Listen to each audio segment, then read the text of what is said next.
Sæll Gunni og innilega til hamingju með starfið. Takk fyrir það.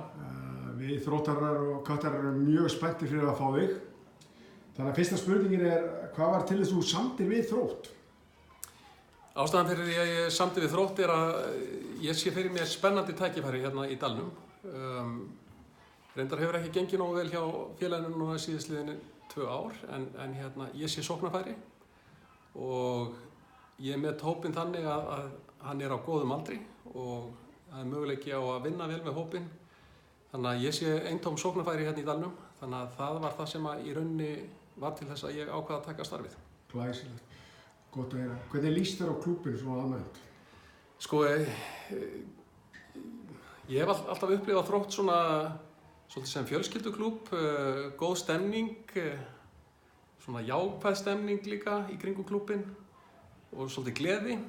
Þannig að ég vona að það sé rétt mat hjá mér og eins og ég segi þá þetta svona mín upplifun af klúbbnum en í rauninni þekki ég klúbbinn bara að því að hafa spilað á móti félaginu nokkur sinnum. En þetta er náttúrulega orðið stórt félag, eitt af stærri félagunum í Reykjavík, þannig að það eru spennandi tímar framöndan. Já, flott. Hvernig líst þér á strákana sem þú ert með? Sko, nú bara fyrsta æfing að byrja í kvöld, þannig að ég hef svona ekki alveg gert mér nægilega góða mynd af hópnum, en ég þekki nú til töluvert af strákum hana. Það sem ég myndi segja að hópurinn á góðum aldri, svona strákar á milli 18 og 25-6 ára. Þannig að það spennandi að vinna úr, af því hópurinn á góðum aldri. Og ég sé fyrir mér í rauninni að það eru svona bara örfá púsl sem við þurfum að bæta í til þess að ná upp virkilega sterku liði. Já, flott. Áskorun, þetta er náttúrulega mikil áskorun eða ekki í Inkasso-deildinni næsta sumar. Hvernig svona líst þér á hana? Sko, ég er náttúrulega búinn að þjálfa nokkuð mörg ár í Inkasso-deildinni, þannig að ég þekki deildina nokkuð vel. Deildin á næsta ári áhugaverð að því leyti að það eru mörg lið af landsbyggðinni. Þannig að það oft ansi svona getur verið svolítið tricky að spila þegar svoleiðis stendur á. Þannig að þetta verða spennandi leikir en deildin bara þannig að hún yfirleitt gríðarlega jöfn og þétt. Oft eru það kannski bara 3-4 stig sem að skilja á milli þess hvort þú ert í 4.-5. sæti eða 8.-9. sæti. Og við sáum það nú bara í fyrra hvað var stutt á milli. Ég held að það hefur verið 4-5 lið sem voru bara í fallbaráttu í síðustu umferðinni. En sem betur fer þá slapp það fyrir hjá Þrótti þá. Nú alltaf sagt komið nýju þjálfar að koma svona nýju áherslubreytingar. Já.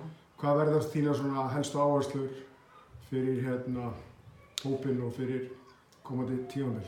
Sko, það sem ég held að skipti öllu máli til að byrja með að fá festu aftur. Það búið að vera svolítið losarabragur út frá öðrum þjálfaraskiptum og svona kannski óheppilegt af því það kemur alltaf róti á liðið og hópinn þegar eru öðrar skiptingar. Þannig að ég sé fyrir mér númer 1, 2 og 3 að fá festu, fá ró í hlutina og í rauninni það svona númer 1, 2 og 3. Síðan náttúrulega bara alltaf alltaf ástæða til þess að vinna í grunnþáttunum. Liðið verður að vera í góðu líkamlegu ástandi, það algjört lykilatriði, þurfum að vinna vel í því. Liðið fékk töluvert mikið af mörkum á sig í fyrra, í kringum 40 mörk held ég og það þarf að loka á það. Erfitt að vinna leiki þegar þú ert að fá 2-3 mörk í leik, þannig að við þurfum að skrúfa fyrir það og hafa góðan og þéttan varnarleik.